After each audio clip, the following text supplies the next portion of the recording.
Price B to the Lord Jesus. இயேசு கிறிஸ்துவினால் உங்களுக்கு சமாதானமும் சந்தோஷமும் உண்டாவதாக. இன்னைக்கு பார்க்கவிருக்கிற வேத பகுதி புலம்பலின் புஸ்தகம் 3வது அதிகாரம் வசனம் 39, 40, 41. Book of Lamentations chapter 3 verse 39, 40, 41. உயிருள்ள மனுஷன் முறையிடுவானேன்? அவன் தன் பாவத்துக்கு வரும் தண்டனை குறித்து முறையிடுறது என்ன? நாம் நம்முடைய வழிகளை சோதித்து ஆராய்ந்து கர்த்தரிடத்தில் திரும்ப கடவோம். நாம் நம்முடைய கைகளோடும் கூட நம்முடைய இருதயத்தையும் பரலோகத்தில் இருக்க தேவனிடத்திற்கு ஏறெடுக்க கடவோம். இதுல எரேமியா தீர்க்கதரிசி எதனால இந்த வார்த்தைகளை எழுதுறாரு? அவருக்கு அநேக தரம் கர்த்தருடைய வார்த்தை உண்டாகி இஸ்ரவேல் ஜனங்களை மனம் திரும்ப சொன்னாரு. அது மாத்திரம் இல்ல, அவங்க இப்படியே நடந்துட்டு இருக்கனால பாபிலோனுடைய கைகள்ல அவங்க ஒப்பு கொடுக்கறத பத்தியும் சொன்னாரு. அப்படி இருந்தும் நிறைய ஜனங்க என்ன பண்ணிட்டு இருந்தாங்க? அவங்க மன கடினத்தின் நிமித்தம் ஆண்டவரை விட்டு வழி விலகி போகிற காரியங்களே செய்து கொண்டிருந்தாங்க. அப்படி அவங்க கடினத்துக்குள்ளார போகும்போதும் சில உபத்திரவங்களை அனுபவிக்கும் போதும் ஆண்டவர சமூகத்தை நோக்கி அவங்க முறையிடுறாங்க. அப்படி அவங்க செய்து என்ன பிரயோஜனம்? அதை தான் 39வது வசனத்துல சொல்றாரு, உயிருள்ள மனுஷன் முறையிடுவானேன். அப்படி அவங்க அந்த உயிரோடு இருக்கிற காரியங்களை நினைச்சு முறையிட்டு தேவ சமூகத்துல எனக்கு ஏன் இந்த தண்டனை, எனக்கு ஏன் இந்த கஷ்டம் அப்படின்னு சொல்லிட்டு புலம்புறாங்க. அப்படி கேட்கும் போது அவங்க ஒரு விஷயத்தை நிதானித்து பார்க்கணும். ஆண்டவர் எத்தனையோ முறை மனம் திரும்பதற்கு அழைச்சாங்க, ஆண்டவருடைய வார்த்தைகளை அவங்களுக்கு அனுப்புனாங்க.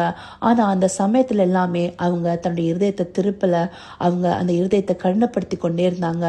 அதற்கு பின்னாடி தேவ சமூகத்துல அந்த பிரச்சனை வரும்போது மாத்திரம் முறையிட்டு என்ன பிரயோஜனம் இருக்கும்? அந்த இஸ்ரவேலர்கள் மாத்திரம் இல்ல, தேவன் தேர்ந்தெடுத்த இஸ்ரவேலராகிய நாமும் என்ன செய்து கொண்டிருக்கிறோம்?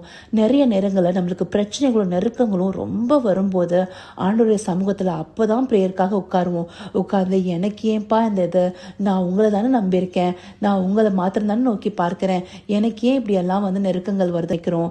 சில நேரங்களில் நமக்கு வர நெருக்கங்களுக்கு காரணம் நம்மளுடைய பிரச்சனை தான். நம்ம ஏதோ ஒரு விஷயத்த இன்னும் விட்டு கொடுக்காம இருக்கோம், நாம ஏதோ காரியங்களில் மனம் திரும்பாம இருக்கோம்.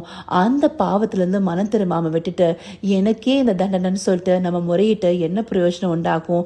அப்போ நம்ம என்ன செய்யணும்? 40வது வசனம் சொல்லுது இல்லையா, நாம் நம்முடைய வழிகளை சோதித்து ஆராய்ந்து கர்த்தரிடத்தில் திரும்ப கடவோம். முதலாவது ஆவிக்குரிய விதத்தில் தேவனுடைய சமூகத்தில் உட்கார்ந்து அவரிடத்துல என்னோட தவறுகள் என்னப்பா, எனக்கு காண்பீங்க, என்ன பரிசுத்தப்படுத்துங்கன்னு சொல்லி அவரிடத்துல கேட்போம். ஆவில நம்மளை நிதானித்து பார்ப்போம். நம்ம இடத்துல இருக்கிற தவறுகள் எல்லாம் நம்ம அதுல இருந்து வெளியே வர்றதுக்கு என்னென்ன செய்யணுமோ அதை செய்யறதுக்கு தேவ பலனை நாடுவோம்.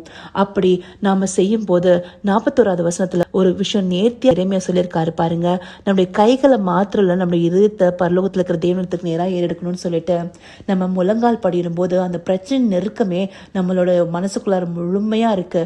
நம்மளோட கைகளும் நம்மளோட கண்களும் அந்த வானத்துக்கு நேராக ஏறெடுக்கிற மாதிரி இருக்கும். நம்முடைய இருதயம் இந்த பிரச்சனைகளுக்குள்ளேயே சுழன்று கொண்டு இருக்கும்.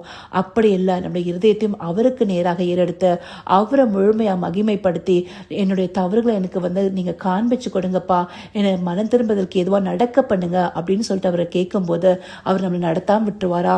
நம்ம முழங்கால் படியிடும் போதே நம்ம எந்த மனநிலைமையில இருக்கோன்னு நம்மள அறிந்து கொண்ட தேவனா அவர் இருக்காரு. நம்முடைய இருதயத்தை அவருக்கு நேரா திருப்புவோம்.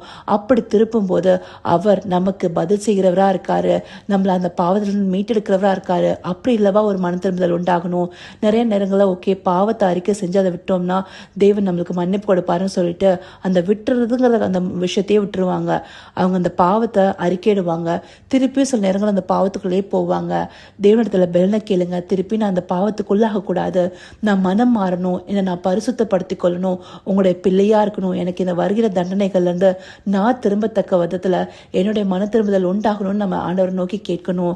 ஏசியா 30வது அதிகாரம் 15வது வசனம் சொல்லுது, நீங்கள் மனம் திரும்பி அமர்ந்திருந்தால் ரட்சிக்கப்படுவீர்கள், அமரிக்கையும் நம்பிக்கையுமே உங்கள் பலனாயிருக்கும் என்று இஸ்ரவேலின் பரிசுத்தராய் இருக்கிற கர்த்தராகிய தேவன் சொல்கிறார்.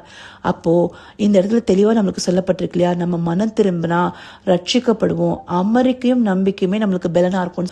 அப்போ நம்மளை நாமளே நிதானித்து பார்த்து நம்மளுடைய தேவையில்லாத காரியங்களை விட்டுட்டு நம்ம ஆண்டவரை நோக்கி, ஆண்டவரே எனக்கு ஏன் இந்த தண்டனைன்னு கேட்கறத விட, அப்பா என்னிடத்துல குற்றம் குறையுண்டா, என்ன மாற்றிக்கிறதுக்கு எனக்கு போக்கு சொல்லி கொடுங்க தகப்பனே, நான் என்ன உங்க இடத்துல ஒப்பு கொடுக்குறேன், இந்த பாவங்கள்லேருந்து விலக்கி காத்து கொள்ளுங்கன்னு சொல்லிட்டு அவர் நோக்கி கேட்கணும்.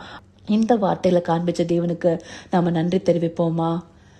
கர்த்தாவே, தேவாதி தேவனே, உமக்கே இந்த வேலை நன்றி செலுத்தினோம் ராஜா. அப்பா, நேர்த்தியான இந்த வார்த்தைகளை எங்களுக்கு காண்பிச்சு தகப்பனே, எங்களுக்கு சில நேரங்களில் வர தண்டனைகள் நாங்களா எங்களுக்கு தேடிட்டது, எங்களுடைய தவறுகள் நிமித்தம், எங்களுடைய மனமாற்றம் அடையாத நிமித்தம் எங்களுடைய வாழ்க்கையில் அது அனுமதிக்கப்பட்டிருக்கு அப்படிங்கிறத எங்களுக்கு காண்பிச்சு அப்பா, இந்த நாளிலும் உம்மிடத்துல நாங்கள் அதை முறையிட்டு எங்களை நாங்களே நிதானித்து ஆராய்ந்து பார்க்குற அந்த ஆவிக்குரிய நிதானத்தை எங்களுக்கு கொடுங்க தகப்பனே.